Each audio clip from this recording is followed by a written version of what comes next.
Kamusta kaibigan? Halina at tayo ay maglakbay na puno ng kaalaman at aral. Mula sa mundo ng siyensya, hanggang sa kasaysayan, ating tatalakayin ang iba't ibang paksa na magpapalawak ng ating kaalaman, at magpapaningas ng ating kuryusidad. Kaya kung handa na kayong matuto, mag-relax at mag-enjoy lamang tayo.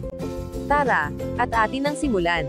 Sama-sama tayong mag-explore, at matuto sa ating bagong talakayan. Katangiang heographical, bilang batayan sa paglinang ng yaman ng bansa. Ang Pilipinas, isang kapuluan na binubuo ng mahigit 7,000 na isla, ay mayaman sa likas na yaman, dahil sa natatanging katangiang heographical nito. Ang lokasyon nito sa rehiyong tropikal, ang hugis kapuluan, at ang iba't ibang uri ng anyong lupa at anyong tubig, ay nagdudulot ng magkakaibang oportunidad sa pagpapaunlad ng ekonomiya. Ang pag-aaral ng heograpiya ay mahalaga sa pag-unawa kung paano ang mga pisikal na katangian ng bansa, ang klima, topografiya, at mga anyong tubig, ay nakakaimpluwensya sa distribusyon ng mga likas na yaman, at sa mga paraan ng paglinang nito. Ang konsepto ng katangiang heographical. Ano nga ba ang katangiang heographical? Ang heograpiya ay ang pag-aaral ng daigdig at ng mga tao, lugar, at kapaligiran nito. Isang mahalagang sangkap sa pag-unawa sa heograpiya, ang pagkilala sa katangiang heographical. Sa madaling salita, ang katangiang heographical ay tumutukoy sa mga pisikal na katangian ng isang lugar o rehiyon. Ito ang mga elemento na bumubuo sa natural na tanawin, at nakakaimpluwensya sa buhay ng mga taong naninirahan doon. Mga sangkap ng katangiang heographical. Anyong lupa. Ito ay kinabibilangan ng mga bundok, burol, kapatagan, lambak, talampas, at iba pa. Ang uri ng anyong lupa ay nakakaapekto sa uri ng mga pananim na maaaring itanim, sa uri ng mga tahanan na itinatayo, at sa mga uri ng transportasyon na ginagamit. Halimbawa, ang mga lugar na may matataas na bundok, ay maaaring magkaroon ng limitadong sakahan, samantalang ang mga kapatagan ay mainam para sa malawakang pagsasaka. Anyong tubig. Sakop nito ang mga karagatan, dagat, ilog, lawa, talon, at iba pa. Ang mga anyong tubig ay mahalaga para sa irigasyon, pangingisda, transportasyon, at paggawa ng enerhiya. Ang mga bansa na may malawak na baybayin, ay may potensyal na maging maunlad, dahil sa pangingisda at kalakalan sa dagat. Klima. Ito ay tumutukoy sa pangkalahatang kalagayan ng panahon sa isang lugar, sa loob ng mahabang panahon. Ang klima ay nakakaapekto sa uri ng mga pananim na maaaring itanim, sa uri ng mga damit na isinusuot, at sa mga uri ng bahay na itinatayo. Ang mga tropikal na klima, ay mainam para sa pagtatanim ng mga prutas at gulay, samantalang ang malamig na klima, ay angkop para sa pagtatanim ng mga gulay, na lumalaban sa lamig. Likas na yaman. Ito ay kinabibilangan ng mga mineral, kagubatan, at iba pang likas na yaman, ay mahalaga para sa ekonomiya ng isang bansa. Ang mga bansang mayaman sa likas na yaman, ay may potensyal na maging maunlad. Kahalagahan ng katangiang heographical. Ang katangiang heographical ay may malaking epekto sa pamumuhay, kabuhayan, at kultura ng tao. Ito ay nagdidikta, kung anong uri ng mga pananim ang maaaring itanim, at kung anong uri ng mga hanap buhay ang maaaring gawin. Nakakaimpluwensya rin ito sa pag-unlad ng kultura at tradisyon ng isang lugar. Ang mga taong naninirahan sa mga lugar na may iba't ibang katangiang heographical, ay may magkakaibang pamumuhay at kultura. Ang pag-unawa sa katangiang heographical, ay mahalaga sa pag-unawa sa mundo, at sa mga taong naninirahan dito. Ito ay isang fundamental na konsepto sa heograpiya, at sa iba pang mga larangan ng pag-aaral. Topografiya ng bansa, pag-aaral ng anyo at estruktura ng lupa.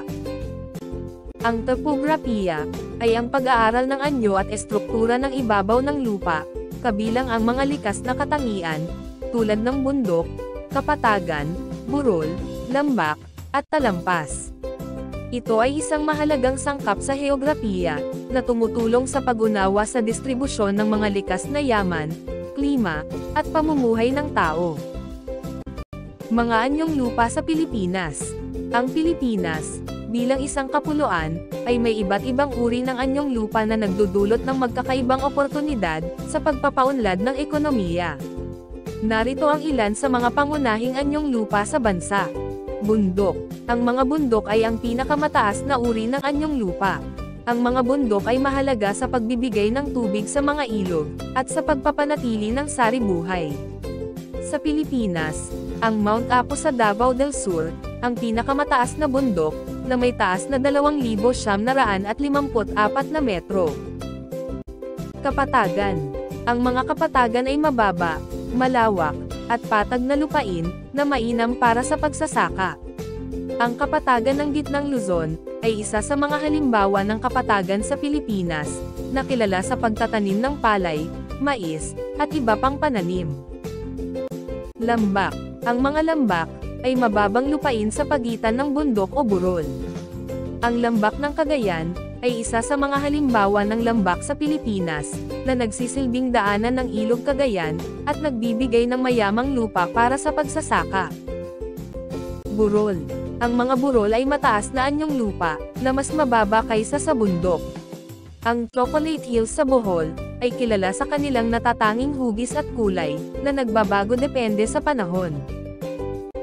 Talampas. Ang mga talampas, ay patag at malawak na anyong lupa, sa ibabaw ng isang burol o bundok.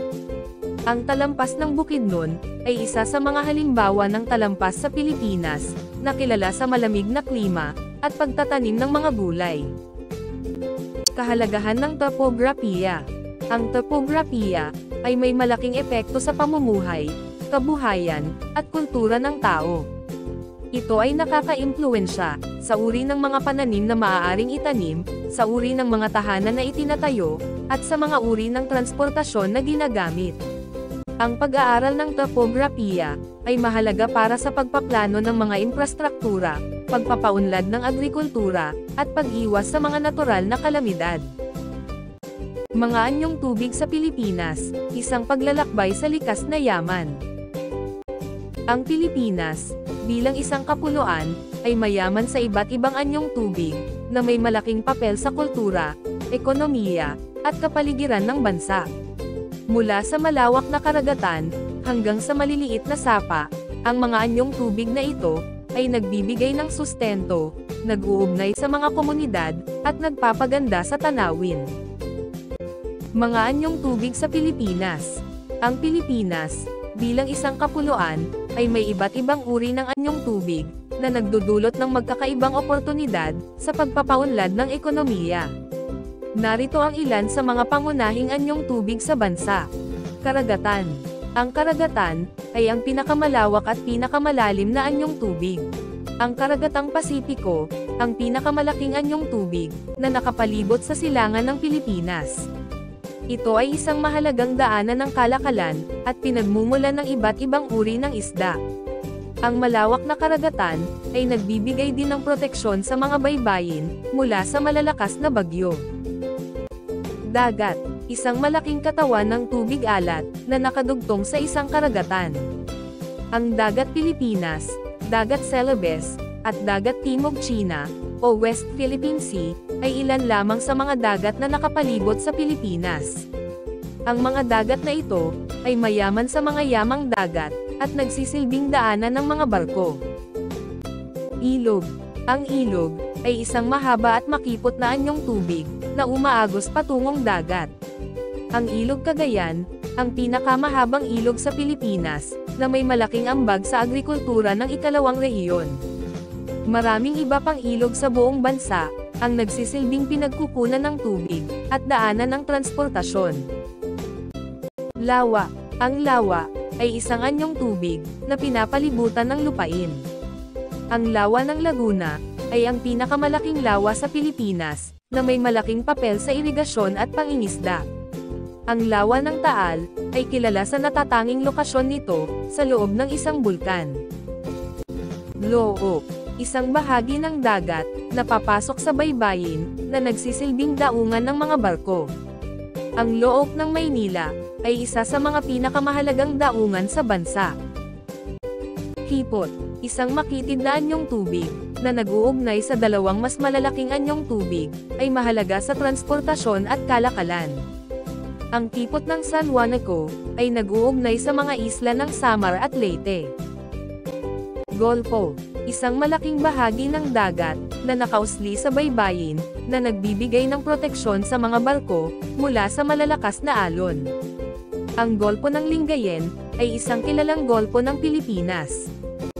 Ang mga anyong tubig sa Pilipinas ay hindi lamang mga pisikal na katangian, kundi mga mahalagang bahagi ng ating kasaysayan, kultura, at ekonomiya. Ang pangangalaga sa mga ito ay mahalaga para sa ikabubuti ng lahat. Ang heograpiya at ang likas na yaman ng Pilipinas.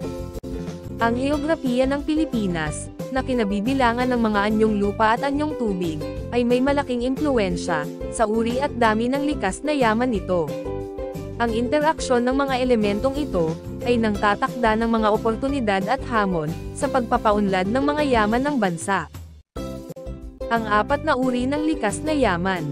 Ang likas na yaman ng Pilipinas ay maaaring uriin sa apat. Yamang lupa. Ito ay tumutukoy sa mga lupaing angkop sa pagsasaka, pagpapastulan, at pagmimina. Ang mga kapatagan at lambak, tulad ng Central Luzon at Cagayan Valley, ay may matatabang lupa na angkop sa pagsasaka. Ang mga lugar na ito ay nagbibigay ng pagkain para sa populasyon at nag-aambag sa ekonomiya ng bansa sa pamamagitan ng pagtatanim ng palay, mais, tubo, at iba pang pananim. Yamang tubig. Ito ay ang mga yamang matatagpuan sa mga anyong tubig, tulad ng mga isda, hipon, at iba pang produktong dagat. Ang mga dagat, ilog, lawa, at iba pang anyong tubig, ay mayaman sa isda, hipon, alimango, at iba pang produktong dagat. Ang mga ito ay mahalagang pinagkukunan ng pagkain at kita, para sa maraming Pilipino. Ang mga perlas, ay isa ring mahalagang produkto mula sa mga karagatan. Ang asin naman, ay nakukuha sa pamamagitan ng pagpapatuyo ng tubig dagat. Yamang gubat. Ito ay ang mga yamang matatagpuan sa mga kagubatan, tulad ng mga troso, prutas, at iba pang produkto ng kagubatan. Ang mga bundok at bulubundukin, tulad ng Sierra Madre, ay mayaman sa kagubatan. Ang mga ito ay pinagmumulan ng mga troso, prutas, gamot, at iba pang produkto. Nagsisilbi rin itong tirahan ng iba't ibang uri ng hayop at halaman, na nagpapayaman sa saribuhay ng bansa. Yamang mineral. Ito ay ang mga yamang matatagpuan sa ilalim ng lupa. Ang mga bundok at bulubundukin, ay naglalaman din ng mga deposito ng mineral, tulad ng ginto, tanso, nickel, at chromite. Ang mga minahan na ito, ay nagbibigay ng hilaw na materyales, para sa iba't ibang industriya. Ang pag-unawa sa pagkakaugnay ng heograpiya at likas na yaman, ay mahalaga sa pagpaplano, at paggamit ng mga ito ng matalino, at napapanatiling paraan.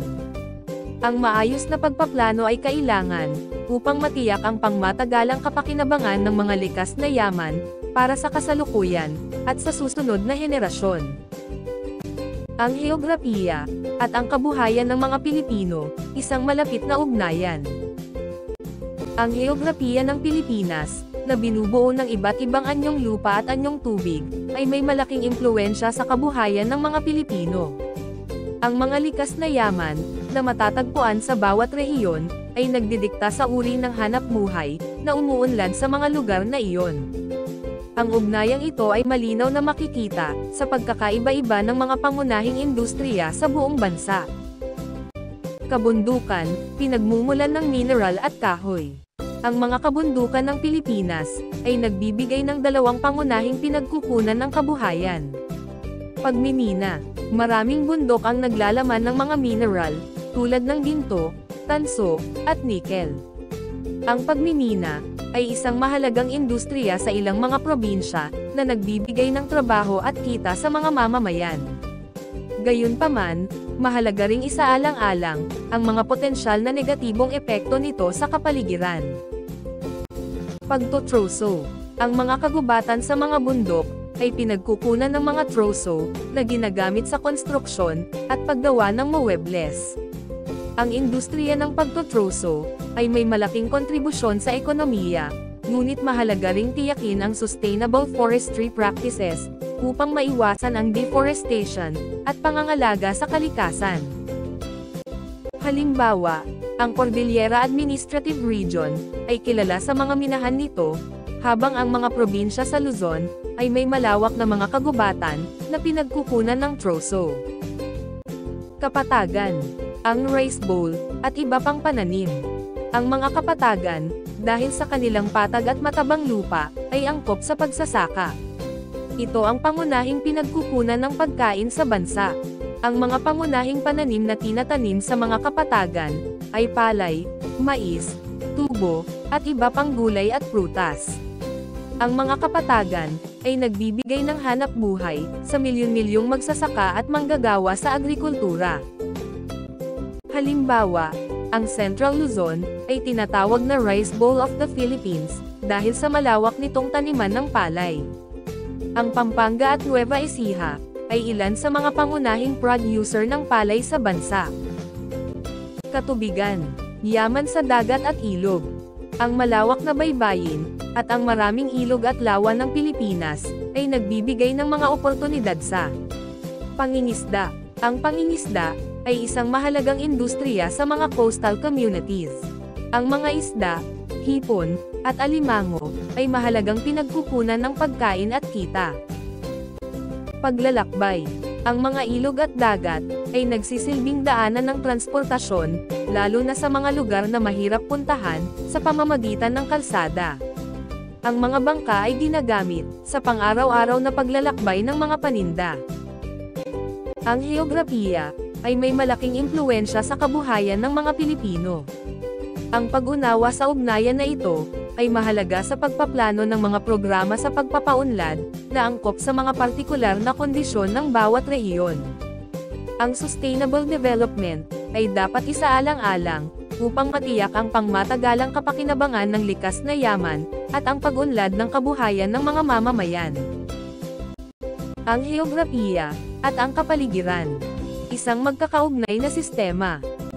Ang heograpiya ay hindi lamang pag-aaral ng mga anyong lupa at tubig, ito ay ang pag-aaral ng ugnayan ng tao at ng kanyang kapaligiran.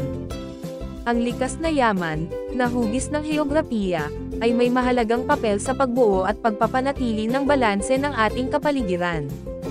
Ang maling paggamit ng mga ito ay may malaking epekto, at ang pangangalaga sa kalikasan ay isang responsibilidad nating lahat. Ang kahalagahan ng likas na yaman sa paghubog ng kalikasan. Ang likas na yaman, tulad ng mga kagubatan, karagatan, at mga mineral, ay bumubuo sa pundasyon ng ating mga ecosystem. Ang mga kagubatan ay nagsisilbing tahanan ng iba't ibang uri ng hayop at halaman, nagpapanatili ng balanse ng carbon dioxide sa atmosfera, at nagpoprotekta sa lupa mula sa pagguho.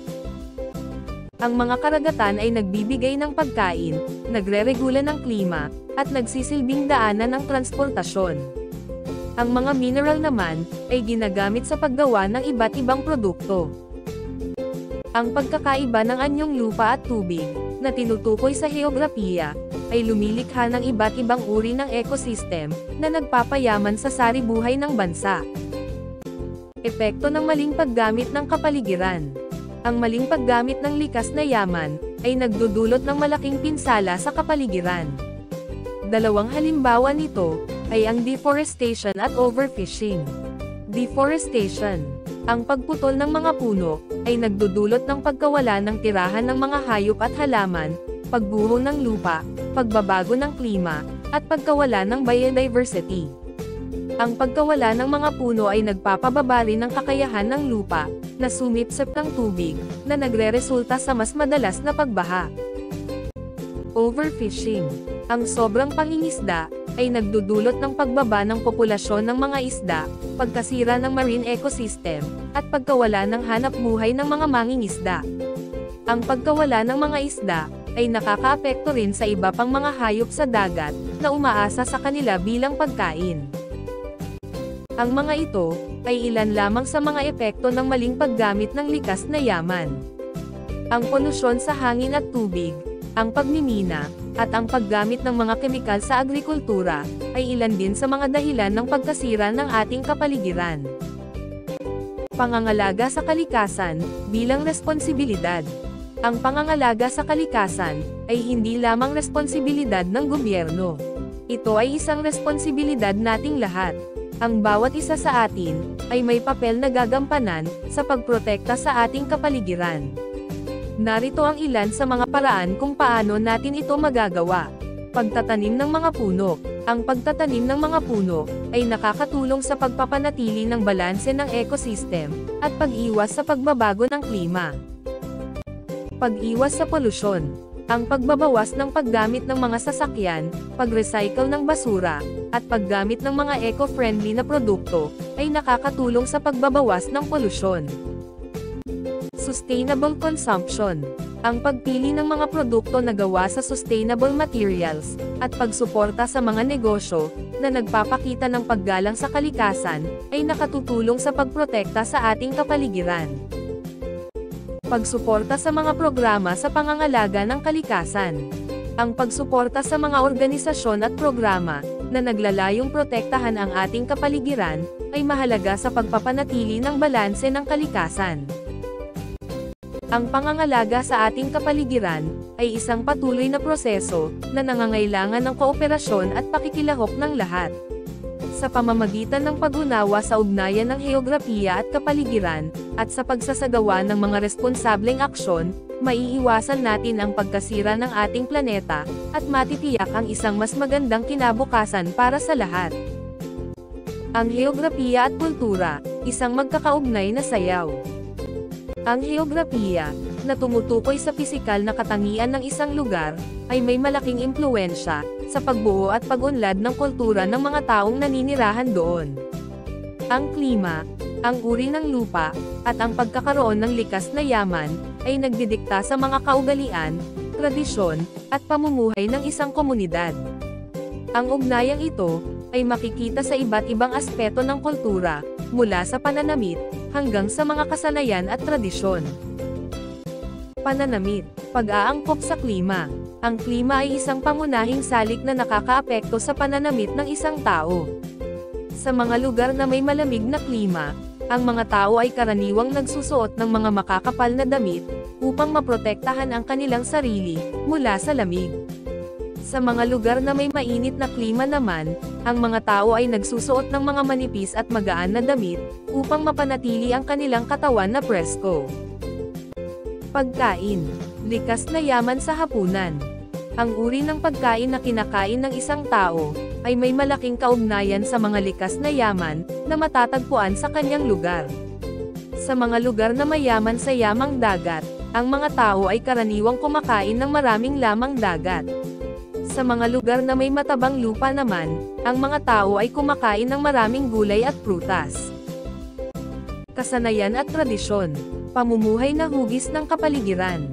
Ang mga kasanayan at tradisyon ng isang komunidad, ay malimit na naiimpluwensyahan ng kanilang kapaligiran. Sa mga lugar ba mayaman sa yamang dagat, ang pangingisda ay isang mahalagang kasanayan at tradisyon. Sa mga lugar na may matabang lupa naman, ang pagsasaka ay isang mahalagang bahagi ng kultura. Ang mga kasanayan sa pag-aalaga ng hayop, ay umuunlad sa mga lugar na may angkop na pastulan. Arkitektura at disenyo. Ang mga estilo ng bahay, gusali, at iba pang istruktura, ay madalas na naaayon sa klima at mga materyales, na madaling makuha sa isang lugar. Ang mga bahay sa mga lugar na may matinding ulan, ay may posibilidad na may matatarik na bubong, upang maalis ang tubig ulan ng mabilis. Ang mga bahay naman sa mga lugar na may malamig na klima, ay may posibilidad na may makapal na pader, at maayos na insulator, upang mapanatili ang init. Sistema ng transportasyon. Ang topografiya ng isang lugar, ay may malaking impluwensya sa pag-unlad ng sistema ng transportasyon. Sa mga lugar na may matataas na bundok, ang mga kalsada ay maaaring paikot-ikot at mahirap tahakin. Sa mga lugar na may kapatagan, ang mga kalsada ay maaaring tuwid at madaling tahakin.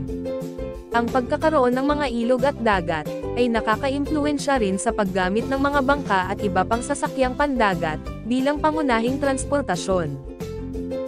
Paniniwala at relihiyon. Ang kapaligiran ay maaaring magkaroon ng malaking impluwensya sa mga paniniwala at relihiyon ng isang komunidad.